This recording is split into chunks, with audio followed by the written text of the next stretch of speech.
नमस्कार भैया बहनों, आज हम संस्कृत कक्षा चतुर्थी का पंचम पाठ पढ़ेंगे। इससे पहले हमने 4 पाठ पढ़ लिए हैं। आज हम पंचम पाठ पढ़ेंगे।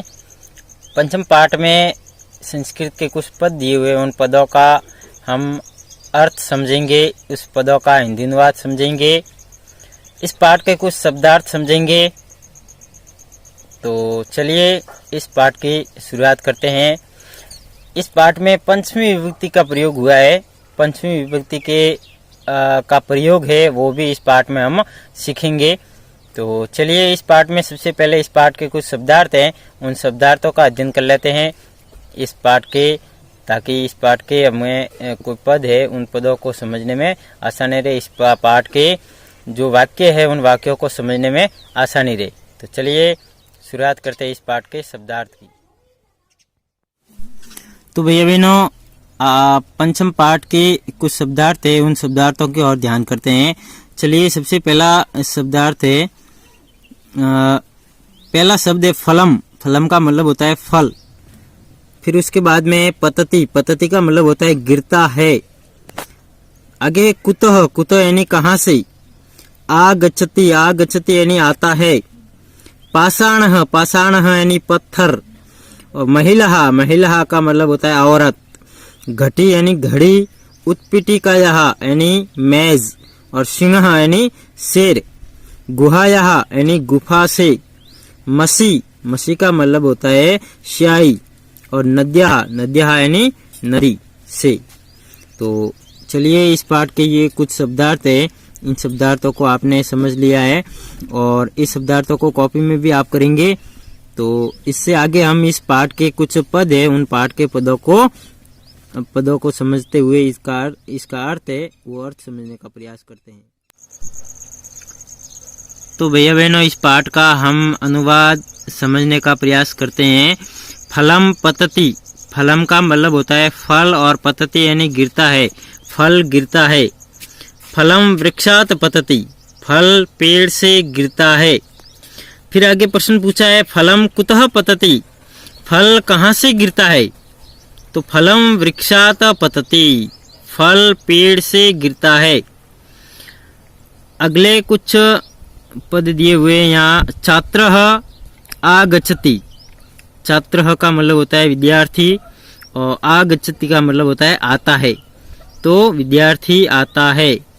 छात्रः विद्यालयात् आगच्छति। विद्यार्थी विद्यालय से आता है। आगे प्रश्न पूछा है छात्रः कुतः आगच्छति।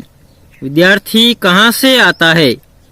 तो वापिस इसका हो जाएगा आगे उत्तर भी साथ में दिया हुआ है इन पदों में ही।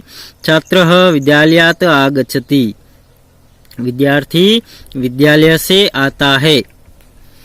आगे पाषाणः पतति। पाषाणः का मतलब होता है पत्थर, यानी पत्थर गिरता है।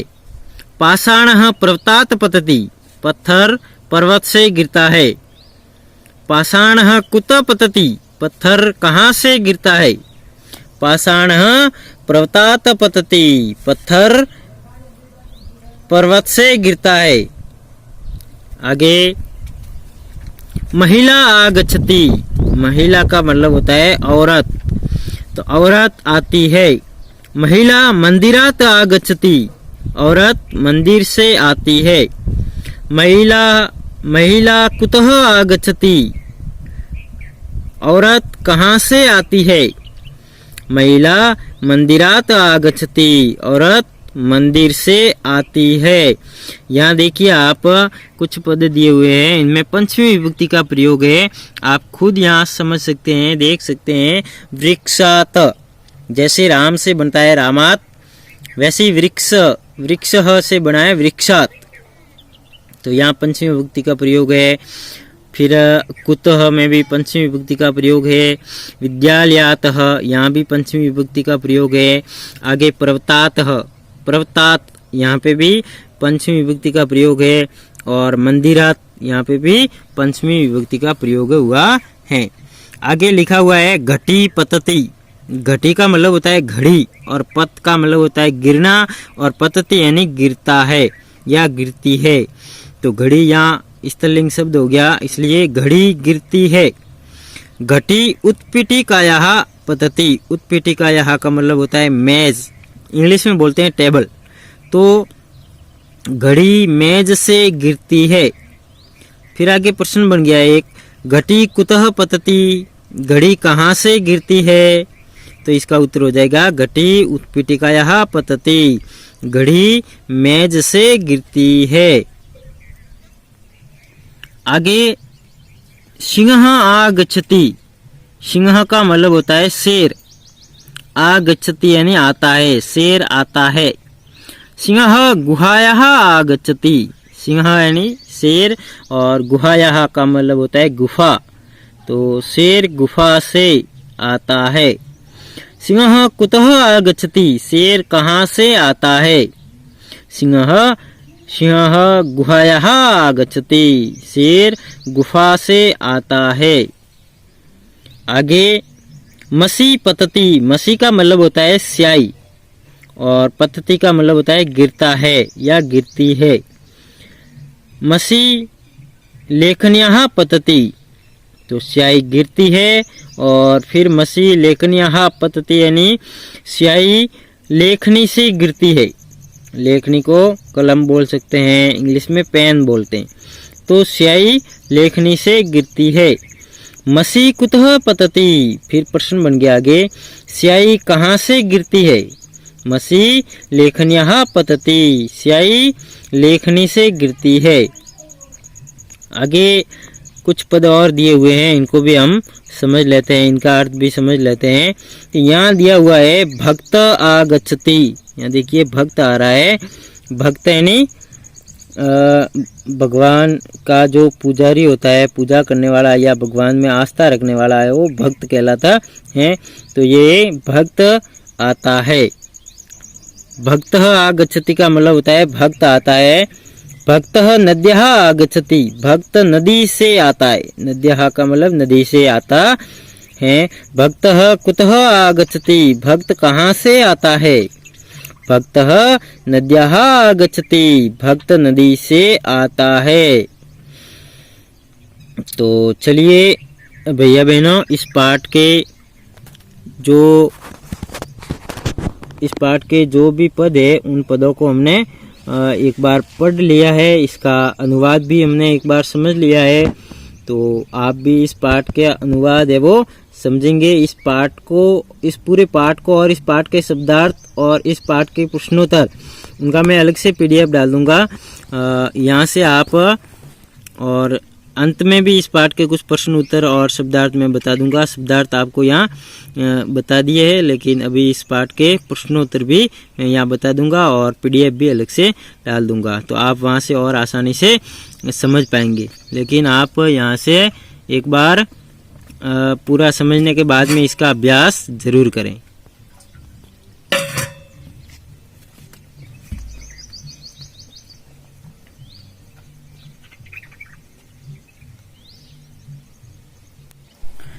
चलिए भैया बहनों, इस पाठ के प्रश्नोत्तर है, उन प्रश्नोत्तर को हम समझने का प्रयास करते हैं। संस्कृत कक्षा चतुर्थी पाठ 5, इस पाठ के प्रश्नोत्तर हम कर रहे हैं। पहला प्रश्न है, रिक्त स्थाने उचितम पदम लिखतु। यानी रिक्त स्थानों में उचित पद लिखिए। जैसे वृक्ष का बना वृक्षात, तो ये एक वचन का रूप है और प्रथमा विभक्ति है वृक्षः, या ये पद है। तो इस पद से पंचमी विभक्ति में इसको बदलना है। तो पंचमी विभक्ति में बदलने के लिए आ की मात्रा लगती है पीछे और तो आत लगेंगे, लगाते ही ये पंचमी विभक्ति का एक वचन रूप हो जाएगा। जैसे वृक्षः से बना वृक्षात, तो पर्वतः से बन गया पर्वतात, हिमालयः से हिमालयात, पत्रालय से पत्रालयात, आपणः से आपणात, विदेशः से विदेशात। इसी प्रकार ये तो था अकारात्मक पुल्लिंग शब्द और अब है अकारात्मक नपुंसकलिंग शब्द। तो नपुंसकलिंग शब्दों में भी पीछे आत ही लगाना है। पंचमी विभक्ति एक वचन में आत लगेगा पीछे। यहाँ जो भी पद है उन पद का जैसे नगरम है तो म हट जाएगा और पीछे आत लगाना है। तो नगरम का बन गया नगरात, तो वाहनम का बन जाएगा वाहनात, मंदिरम का मंदिरात, रामेश्वरम का रामेश्वरात, गृहम का गृहात और वनम का वनात।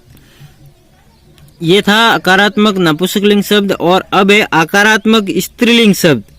जैसे वाटिका, यह आकारात्मक स्त्रीलिंग शब्द है, तो वाटिका से बना वाटिकायाः, यानी पीछे यह लगाना है, तो पाठशाला से बन जाएगा पाठशालायाः, अयोध्या से बन जाएगा अयोध्यायाः, मथुरा से मथुरायाः, नासिका से नासिकायाः, जिह्वा से जीवायाः। तो इसी प्रकार से आगे इकारात्मक स्त्रीलिंग शब्द है। ये तो था आकारात्मक स्त्रीलिंग, ये इकारात्मक स्त्रीलिंग शब्द। जैसे नदी, तो नदी से बन गया नद्याः, यानी ई की मात्रा हट जाएगी और यह लग जाएगा पीछे।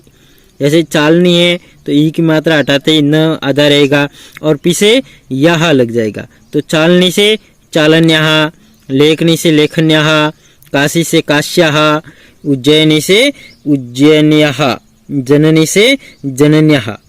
तो इस प्रकार से ये पहला प्रश्न है। इस प्रश्न को आप अपनी कॉपी में करेंगे। प्रश्न का उत्तर आपको समझ में आ गया है किस प्रकार से ये पहला प्रश्न है, उस पहले प्रश्न को हल करना है। और इसी प्रकार से आप ये इस पहले प्रश्न के अ, आ, ई और ई इन चारों को कर लेंगे। दूसरे प्रश्न में कुछ प्रश्न दिए हुए हैं। दूसरा प्रश्न है एतेषां प्रश्नानाम् उत्तराणि लिखतु, यानी इन प्रश्नों के उत्तर दीजिए। तो सबसे पहला है फलम कुतः पतति, फल कहाँ से गिरता है। तो उत्तर हो जाएगा फलम वृक्षात पतति, फल वृक्ष से यानी पेड़ से गिरता है। दूसरा प्रश्न है छात्रः कुत्रः आगच्छति, या छात्रः कुतः आगच्छति, यानी छात्र विद्यार्थी कहाँ से आता है। तो छात्रः विद्यालयात् आगच्छति, ये इसका उत्तर हो जाएगा, यानी विद्यार्थी विद्यालय से आता है। तीसरा प्रश्न है बालकः कुतः पतति। अब यहाँ इस किताब में तो ये दिया हुआ है नहीं कि बालक कहाँ से गिरता है, लेकिन प्रश्न जरूर आया है कि बालक कहाँ से गिरता है। तो आप अपने हिसाब से ही इसका उत्तर दे सकते हैं। आप बालक को कहीं से भी गिरा सकते हो। तो यहाँ मैं इसका उत्तर लिख रहा हूँ बालकः सोपानात् पतति। सोपानम का मतलब होता है सीढ़ी और सोपानात् यानी सीढ़ी से। तो बालक सीढ़ी से गिरता है, सीढ़ियाँ होती है, सीढ़ियों से बालक गिरता है। चलिए अगला प्रश्न है महिला कुतः आगच्छति, औरत कहाँ से आती है। तो महिला मंदिरात आगच्छति, औरत मंदिर से आती है। अगला प्रश्न पांचवा है घटी कुतः पतति, घड़ी कहाँ से गिरती है। तो उत्तर हो जाएगा घटी उत्पीठिकायाः पतति, घड़ी मेज से गिरती है। छठा प्रश्न है अगला सिंहः कुतः आगच्छति, शेर कहाँ से आता है। तो सिंहः गुहायाः आगच्छति, शेर गुफा से आता है। तो ये आपकी पाठ्यपुस्तक के 6 प्रश्न हैं। एक प्रश्न और इसी पुस्तक से मैंने बनाया है पाषाणः कुतः पतति, जो इस पाठ्य पुस्तक में नहीं था लेकिन किताब में है। तो इसका उत्तर हो जाएगा पाषाणः पर्वतात् पतति, यानी पत्थर पर्वत से गिरता है। तो ये दूसरा प्रश्न है। दूसरा प्रश्न आपको समझ में आ गया होगा कि इसका उत्तर किस प्रकार से लिखना है। तो इसका उत्तर आप सभी अपनी कॉपी में। तीसरा प्रश्न है, तीसरे प्रश्न में रिक्त स्थानानि उचितैः वाक्यैः पूरयित्वातः इति प्रयोगेन प्रवास चक्रम दिन चक्रम च पूर्णम करोतु, यानी रिक्त स्थानों में उचित वाक्य की पूर्ति करके तह इस पद का प्रयोग करके ये वाक्य की पूर्ति करना है और प्रवास चक्र और दिन चक्र के अनुसार पूर्ण करना है। इस वाक्यों को जो आगे खाली जगह दी हुई है इन खाली जगह को भरना है। तो पहला चक्र है प्रवास चक्र है, वो है रमेश का। रमेशस्य प्रवास चक्रम यहाँ दिया हुआ है। इसमें ये दिल्ली से कानपुर जाता है, कानपुर से पाटलिपुत्र जाता है, पाटलिपुत्र से कलकत्ता, कलकत्ता से भुवनेश्वर और भुवनेश्वर से भाग्यनगर जाता है और भाग्यनगर से वापस दिल्ली आता है। तो ये इसके प्रवास का चक्र है। तो इस प्रवास के चक्र के आधार पर उदाहरण में एक वाक्य दिया हुआ है। इस उदाहरण में एक वाक्य के आधार पर हम बाकी वाले भी ये जो 5 वाक्य दिए हुए हैं वो हम करेंगे। तो चलिए इस प्रश्न का भी हम उत्तर समझने का प्रयास करते हैं। पहला उदाहरण दिया हुआ है, रमेशः दिल्लीतः कानपुरम गच्छति। तो सबसे पहले तो रमेश दिल्ली से कानपुर जाता है, तो ये पहला दिया हुआ है। फिर उसके आगे रमेशः दिल्ली से वापस कानपुर जा रहा है ना, तो कानपुर से पाटलिपुत्र जा रहा है, तो ये दूसरा पद हो जाएगा, रमेशः कानपुरतः पाटलिपुत्रम गच्छति। फिर रमेशः पाटलिपुत्रतः कलकत्ताम गच्छति। फिर रमेशः कलकत्तातः भुवनेश्वरम गच्छति। रमेशः भुवनेश्वरतः भाग्यनगरम गच्छति। रमेशः भाग्यनगरतः दिल्लीम गच्छति। तो ये वापस घूम करके ये दिल्ली आ गया है। तो इस प्रकार इसके प्रवास चक्र के अनुसार ये पद बने हैं। अब है श्रीधर का दिन चक्र। श्रीधर के जो दिन चक्र है, इसी दिन में क्या काम करता है, घर जाता है, फिर मंदिर जाता है, फिर विद्यालय जाता है, फिर कार्यालय जाता है, फिर दुकान जाता है, फिर बैंक जाता है और फिर घर आता है। तो ये इसके दिन का कार्य है, दिन चक्र है। तो इसके आधार पर आपको भी इस प्रकार से 6 वाक्य बनाने हैं। तो ये आपके गृह कार्य में आप कर सकते हैं सभी। जैसे ये रमेश का जो प्रवास चक्र था, इसके आधार पर ही जो 6 वाक्य बनाए, इसी प्रकार से इस श्रीधर के दिन चक्र के आधार पर भी आपको 6 वाक्य बनाने हैं। तो ये 6 वाक्य आप स्वयं बनाएंगे, ये आपका गृह कार्य में।